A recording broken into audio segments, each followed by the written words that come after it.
Hello friends, welcome to विश्वा study point. विश्वा study point में आपका स्वागत है।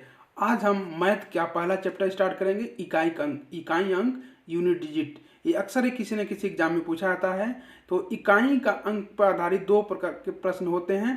पहला होता है गुणनखंड पर आधारित, दूसरा होता है घात पर आधारित। तो हम बहुत ही सिंपल, बहुत ही आसान भाषा में पढ़ेंगे कि किसी भी संख्या का हम यूनिट डिजिट या इकाई का अंक कैसे प्राप्त करें। तो जो पहला है गुणनखंड पर आधारित, तो इसमें कुछ नियम है। नियम नंबर 1, गुणनखंड का इकाई का अंक के लिए हम सबसे पहले किन्हीं संख्याओं के गुणनखंड का इकाई का अंक उन संख्याओं के इकाई के गुणनफल से प्राप्त होता है। अगर बहुत सी संख्याएं हैं जो आपस में गुणा हुआ है तो उनको जो हर संख्या का जो इकाई का अंक होता है उसको हम गुणा करके उस पूरे संख्या का इकाई का अंक प्राप्त करते हैं।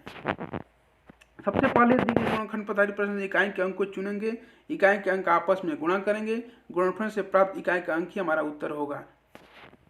यदि गुणनखंड में कोई इकाई का अंक 5 हो और अन्य कोई एक या एक के अधिक सम संख्या हो तो उस प्रश्न का इकाई का अंक 0 होगा।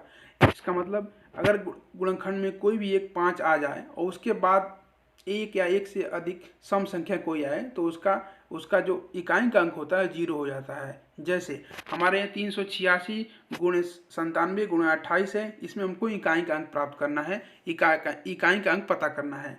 तो इसमें क्या करेंगे, हम तीनों संख्या का सबसे हम इकाई का अंक केवल देखेंगे। हमको पूरे संख्या से कोई मतलब नहीं रहता, हम इकाई का अंक केवल देखते हैं। तो पहले में 6 है, दूसरे में 7 है, तीसरे में 8 है। तो इसको हम मल्टीप्लाई करेंगे 6 × 7 × 8। अब 6 × 7 42 हो गया इंटू 8। अब इसमें 42 में केवल 2 को देखेंगे क्योंकि 42 का जो इकाई का अंक है वो 2 है। तो 2 × 8 = 16 हो गया। इसमें इकाई का अंक क्या है, 16 हो गया। तो इसका आंसर हो जाएगा आपका 16। इस पूरे गुणा का जो इकाई का अंक है, गुणनफल का जो इकाई का अंक आएगा वो होगा आपका 6।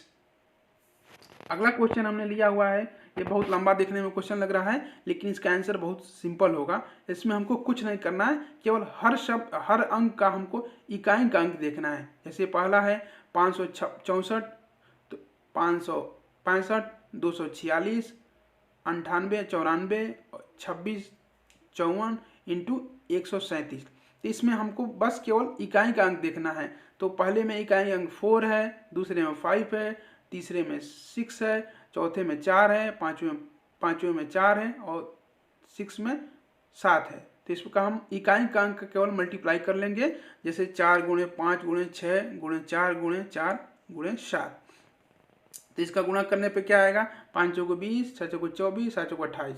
फिर इसका क्या करेंगे, हम जब तक कि एक सिंगल डिजिट न हो जाए हम इसकी इकाई का अंक गुणा करते रहेंगे। तो इसमें 0 को गुणा करेंगे। अगर किसी भी इकाई के अंक पर अगर 0 आ गया किसी भी अंक में, तो उस पूरे व्यंजन का इकाई का अंक 0 हो जाएगा। जैसे यहाँ पर क्या हुआ है कि 20 में 0 इकाई का अंक आ गया, तो आगे हम कुछ नहीं देखेंगे, उसका इकाई का अंक सीधे 0 हो जाएगा। तो इसका आ जाएगा 0।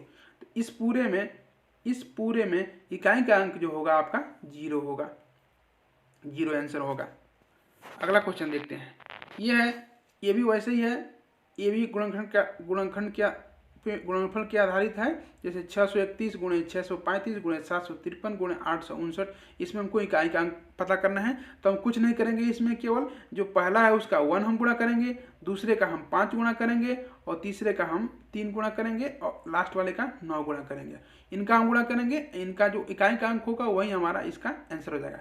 तो ये क्या हुआ कि 1 × 5 5, 5 × 3 15 और 15 × 9 35। नहीं, ये 1 × 5 × 3 × 9 हो गया। तो 1 5 का 5 हो गया, 3 या 9 का 27। तो इसमें 27 हो गया। इसमें हम 5 देखेंगे, इसमें 7 देखेंगे। तो 5 से तो 35 और 35 में इकाई का अंक क्या है, 5 है। तो इसका आंसर हो जाएगा 5। हाँ, ये डिफरेंट टाइप का क्वेश्चन है। इसमें क्या होता है कि हम इसमें कुछ मल्टीप्लाई है, उसके बाद डिवाइड माइनस हुआ है। तो इसका हम जो माइनस के इधर लेफ्ट साइड में उसका अलग से निकालेंगे, राइट साइड में हम अलग से निकालेंगे और दोनों का इकाई का अंक निकाल कर फिर हम उसमें से माइनस करेंगे। तो जो लेफ्ट साइड में है उसका इकाई का अंक क्या होगा, 1, इधर 4 है तो 1 × 4, इसका अंक 4 हो जाएगा।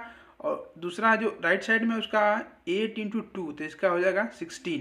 अब 16 हो गया यहाँ पर 4 माइनस 16, तो 4 जो है क्या छोटा है, 16 बड़ा है, तो ये घट नहीं पाएगा। तो क्या करेंगे हम कि जो 4 में इसके पहले कुछ शब्द रहे, कुछ संख्या रही होगी, उससे हम 10 कॉमन कैरी लेंगे, तो ये क्या हो जाएगा 14 हो जाएगा, 14 हो जाएगा। और 14 में से ये 14 हो जाएगा, ये क्या होगा कि 6 इकाई का अंक क्यों लेंगे हम, तो 14 में से 6 जा 8 हो जाएगा। तो इसका इकाई का अंक क्या हो जाएगा आपका, इस पूरे व्यंजन का इकाई का अंक आंसर हो जाएगा आपका 8।